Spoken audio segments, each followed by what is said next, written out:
My name is Clara Bennett, and I am 34 years old. 2 weeks ago, I stood on the manicured lawn of my childhood home in Lake Oswego, Oregon, staring at the heavy oak door I hadn't walked through in 7 long years. My mother, Margaret, stood behind the screen, her eyes sweeping over my plain white t-shirt and jeans with a familiar look of cold pity. She didn't see a daughter who had built a life of her own. She saw a failure she had successfully discarded. But what my mother didn't know, what my entire family was about to find out, was that I wasn't there to beg for the inheritance they stripped away from me when I married Elias. I was there because they had invited my in-laws over for a reconciliation dinner, and I knew exactly what they were planning. My parents and my sister Vanessa thought they could use this night to humiliate Elias's common family, to prove once and for all that I had married down into a life of struggle. They saw Elias as a simple man from a simple background, a mistake that cost me my place in the Bennett dynasty.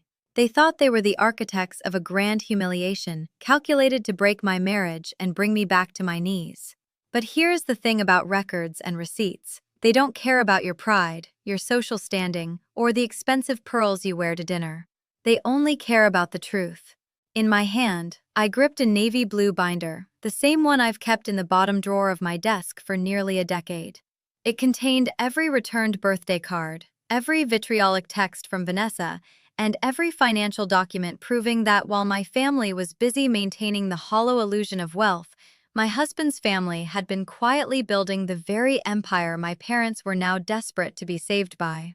They thought they were picking a fight with a girl they could easily break. They didn't realize they had picked a fight with the wrong family. By the time the dessert was served, the power dynamic in that room wasn't just shifting, it was being obliterated. If you've ever been the black sheep of the family, or if you've ever had people come crawling back only when the numbers changed, then you need to hear this. Because tonight, the debt is finally being collected. Before I reveal what happened when the first course was served and the secret Elias's father was holding, please take a moment to like this video and subscribe to the channel. It helps more than you know, and I truly appreciate you joining our community to hear these stories of boundaries and truth. While you're at it, drop a comment below and let me know where you are watching from and what local time it is there.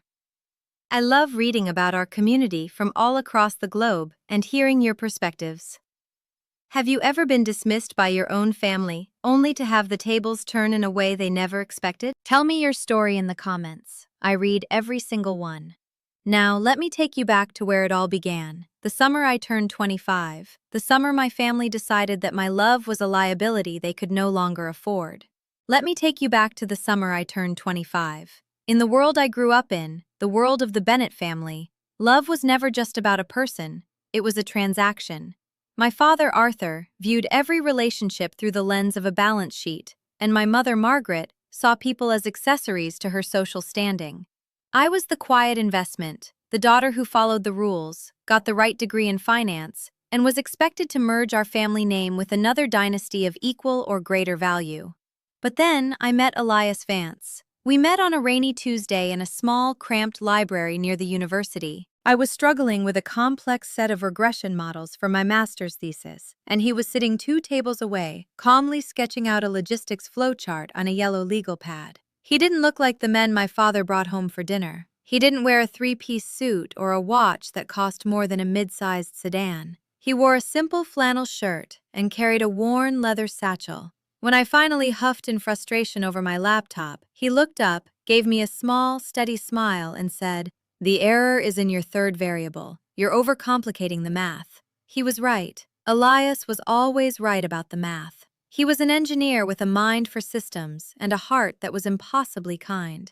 Our first date wasn't at a country club. It was at a hole-in-the-wall taco truck where we sat on a curb and talked until the streetlights flickered to life. He told me about his mother, a retired librarian who worked 3 jobs to put him through school, and his father, who had passed away when he was just a boy. He spoke about building something of his own, a company that actually solved problems for real people. For the first time in my life, I felt seen for who I was, not for what my last name could provide. When I finally brought him home to meet my parents, the silence in the room was deafening. My mother didn't even stand up to greet him. She sat on our Italian leather sofa, looking at Elias as if he were a smudge of dirt on an otherwise pristine floor. My father shook his hand with a grip that was cold and dismissive. Throughout dinner, they didn't ask Elias about his dreams or his work. They interrogated him about his prospects. When Elias mentioned he was working at a small startup, my mother actually sighed, a long, irritated sound that made my skin crawl. 2 weeks later, the ultimatum arrived. It wasn't a shouting match. My family didn't do loud. It was a cold, calculated letter left on my bed, written in my mother's perfect, elegant cursive. It said that the Bennett family had a standard, and Elias Vance did not meet it. If you choose him, the letter read, you are choosing a life of struggle over your family. We will not attend the wedding. We will not provide a cent of support, and from that moment on, you are no longer a Bennett. Do not walk back through our door expecting us to save you. I read that letter 3 times, my hands shaking. I realized I had already made my choice. I packed my bags that night. I didn't take the jewelry they bought me or the designer clothes. I took my degree, my laptop, and the few things that were truly mine. Elias and I were married a month later at the city hall. There were only 6 guests, all of them Elias's friends and his mother, who held my hands and told me I was the daughter she'd always prayed for.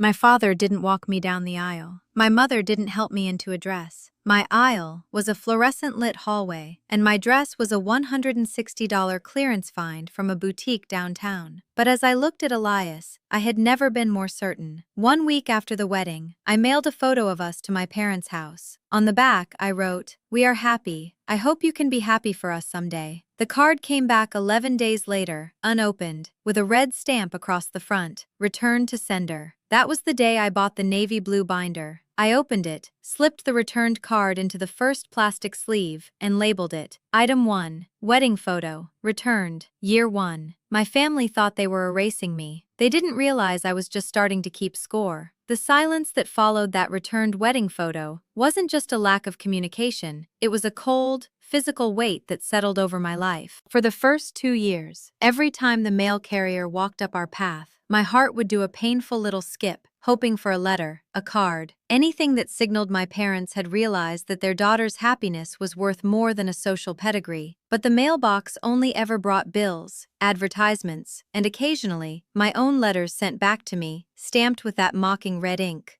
It was during those long, quiet nights in our cramped studio apartment in Portland that Elias and I made a silent pact. If we were going to be on our own, we weren't just going to survive, we were going to build something that could never be taken away from us. Elias had this vision for a system, a compliance platform that would automate the nightmare of regulatory paperwork for small businesses. He called it Vance Systems. While my sister Vanessa was busy posting photos of her high society galas, and my parents were hosting dinners to impress the local elite, Elias and I were living on ramen and determination. Our office was a corner of our bedroom with a second-hand desk and a whiteboard we found leaning against a dumpster. I spent my days working as a junior analyst at a firm downtown, and my nights were spent sitting next to Elias, coding the financial logic into his software. We were tired, we were broke, and we were completely invisible to the world I had grown up in. But there was a secret my parents never bothered to uncover because they couldn't see past Elias's flannel shirts and his beat-up truck. Elias's father, Julian Vance, wasn't just a commoner who had passed away. He had been a man of immense, quiet influence, a retired architect who had spent his life investing in land and historical preservation. The Vance name didn't carry the flashy weight of the Bennetts in Lake Oswego, but in the world of old money foundations and real estate trusts, it was a name spoken with reverence. Elias hadn't inherited a pile of cash. He had inherited a legacy of integrity and a network of mentors who saw his brilliance long before I did. Julian had taught Elias that true wealth isn't the car you drive, but the assets you control and the people you help. By year 4, the tide began to turn. Vance Systems landed its first major contract with a regional bank. I remember the day the first significant payment cleared. We didn't buy a Ferrari, we hired our first 3 employees and moved into a small office in the Pearl District. I left my firm and became the CFO of our growing empire. We were no longer just a couple in a garage, we were a force.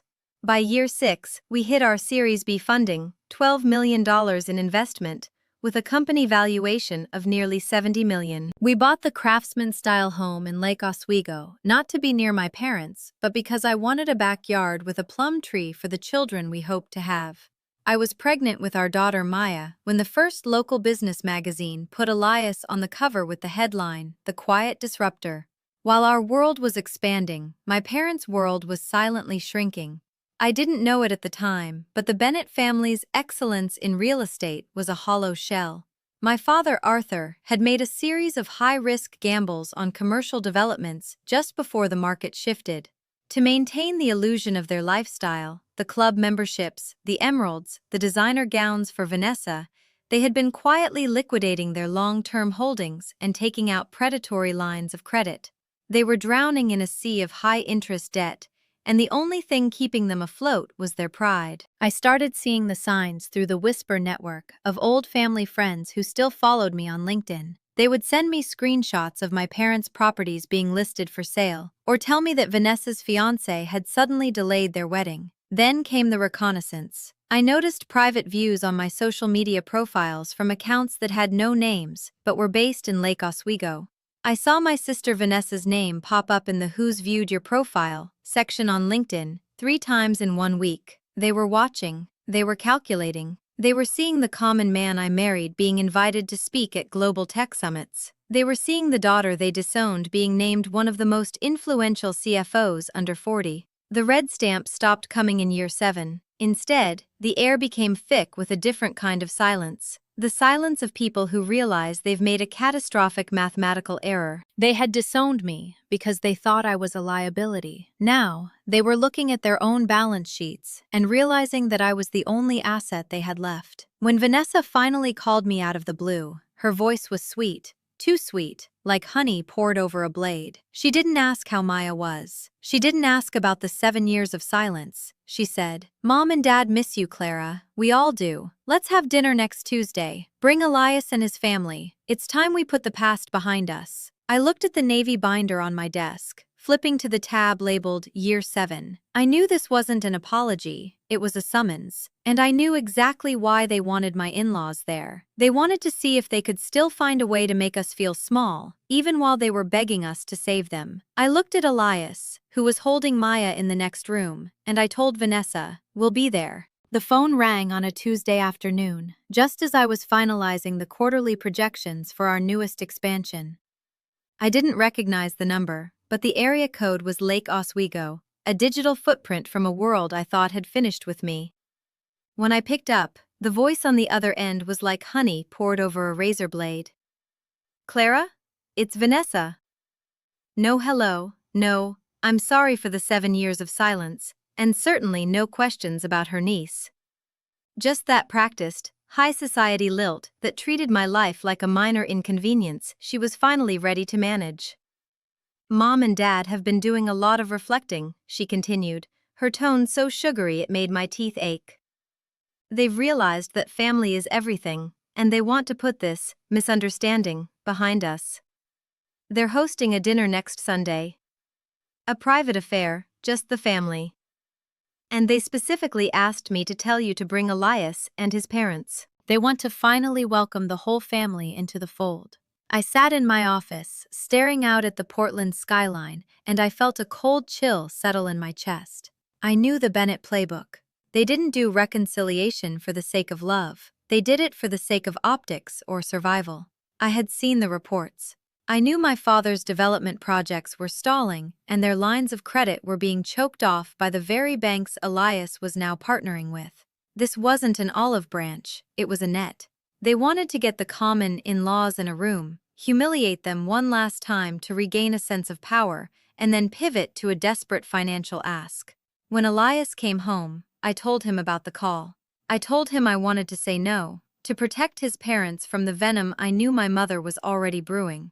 But Elias just smiled, that calm, steady smile that had built a $70 million company from a garage floor. "Clara," he said, "your family has spent 7 years treating us like ghosts. They think they're inviting a couple of beggars to a feast. They have no idea who is actually walking through that door. It's time we stopped letting them write the narrative. We're going, and we're bringing the truth with us." I looked at the navy blue binder in my desk drawer. 29 items, 7 years of evidence. All right, I whispered, we'll go, but they have no idea they just picked a fight with the wrong family.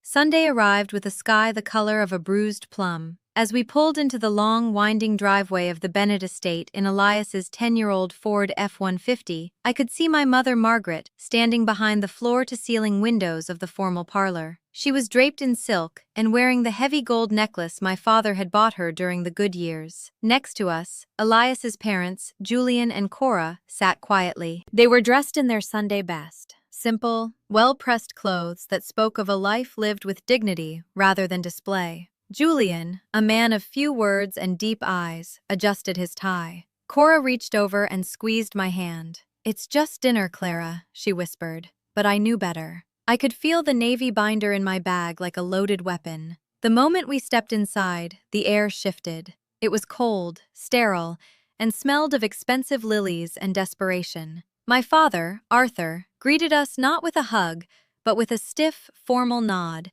His hands clashed behind his back like a man inspecting a line of low-level employees. "Clara," he said, his voice a flat line, "and these must be the Vances." He didn't offer his hand to Julian. He just looked at Julian's scuffed leather shoes and looked away, a faint, mocking smile playing at the corners of his mouth. "Welcome," my sister Vanessa chirped, her voice dripping with that artificial sweetness I had learned to loathe. She didn't look at Elias at all. She was too busy adjusting her designer watch, making sure Cora saw the diamonds catching the light. Then came the seating. My heart hammered against my ribs as Vanessa led us toward the dining room. I expected the long mahogany table, the one that could seat 20 and was usually covered in lace. Instead, we were led past the main table, past the crystal chandeliers, toward a small, cramped corner near the swinging doors of the kitchen. A folding utility table had been set up there, covered in a thin, mismatched cloth. It was positioned right next to the service entrance, where the smell of trash from the outside bins wafted in every time the door moved. "Since it's just informal family tonight, we thought this would be more cozy," Margaret said, gesturing to the folding chairs. She seated herself and my father at the head of the main mahogany table, 10 feet away, leaving a literal physical gap between their world and ours. The dinner was a masterclass in calculated cruelty. While my parents were served prime rib and fine wine, our table was brought plates of lukewarm chicken and basic water. "I heard your little startup is still around, Elias," my father said, raising his voice so it would carry across the room. "Compliance software, wasn't it? Sounds dreadfully boring, but I suppose for someone from your background, any steady paycheck is a victory." Vanessa giggled into her wine glass. "Oh, Dad, don't be like that. Clara was always the one with the soft heart. She likes projects. And I'm sure Julian's— What was it you did again, Julian? Construction?" "I was an architect," Julian replied, his voice calm and steady as a mountain stream. Right. Drawing blueprints for garages and sheds, I imagine," my mother added, not even looking up from her steak. "It must be hard, seeing how the other half lives. But don't worry, we won't charge you for the experience tonight." I felt the heat rising in my face, the familiar sting of tears, but Elias's hand was firm on my knee under the table. He was waiting. We both were, because the pivot was coming. I knew my father's pride wouldn't let him wait until dessert. Halfway through the meal, Arthur set his fork down with a sharp clink. The room went silent. "Listen," he began, his tone shifting from mockery to a predatory kind of business speak. "Let's cut to the chase. Clara, you've done well for yourself despite your choices, and we've noticed that your little company has some liquid assets. My latest development project in the North District is hitting a temporary snag, a minor cash flow issue, nothing serious, just a bridge loan of about $1.2 million to clear the final permits." He looked at me, then at Julian, as if Julian were a bank teller he was about to command. "We've decided to let you invest back into the family legacy. It's a chance for the Vances to finally have their name associated with something of real value. We'll consider the past 7 years a misunderstanding if you can have the wire transfer initiated by Tuesday."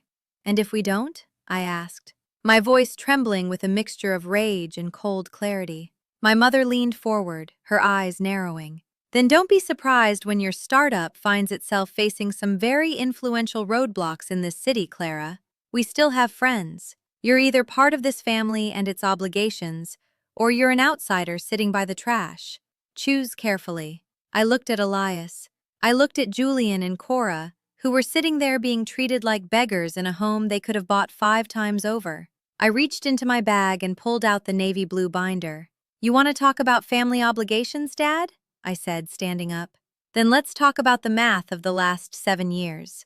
I didn't raise my voice. I didn't need to. I reached into my bag, pulled out the navy blue binder, and set it on that flimsy folding table with a heavy, final thud. "You brought a list of demands, Dad," I said, my voice steady as a heartbeat. "But I brought a list of receipts, 29 items to be exact. 7 years of every birthday card you returned unopened, every voicemail you ignored, and every text from Vanessa calling my husband a charity case." My mother's face went tight, her theatrical tears drying up instantly. "You had no right to keep those things, Clara. It's obsessive. It's documentation, Mom," I countered. "And as a CFO, I never throw away documentation." I flipped to the final tab, like this screenshot from your group chat last week, where you and Vanessa discussed how to layer your request for money to make it look like a family investment because I'm a numbers person who would respond to data. The silence that followed was absolute. Arthur looked at the binder as if it were a bomb. "Clara, listen, you were just waiting for the numbers to change," Elias interrupted, standing up beside me. He didn't look like a broke engineer anymore. He looked like the man who had built a $70 million empire from a garage floor. "You didn't want a daughter, you wanted a bailout. And you thought you could insult my parents at their own table while asking for a $1 million lifeline." Then, Elias's father, Julian Vance, did something he hadn't done all night. He stood up. He didn't look angry, he looked disappointed. He reached into his simple flannel shirt pocket and pulled out a business card, sliding it across the mahogany table toward my father. "Arthur," Julian said calmly, "I believe my firm, Vance and Company Holdings, received your bridge loan application yesterday morning for the North District project." My father's jaw literally dropped. He picked up the card, his fingers trembling.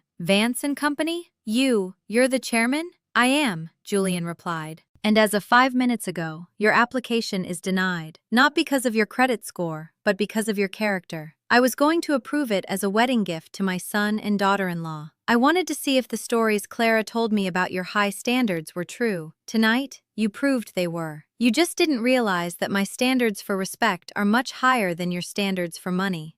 I picked up the binder and looked at my parents one last time. "You disowned me for marrying into the wrong family," I said. "But tonight, you realized you picked a fight with the wrong family. We're leaving. Don't call us when the foreclosure notice arrives. We only answer to people who know how to sit at a table without a trash can."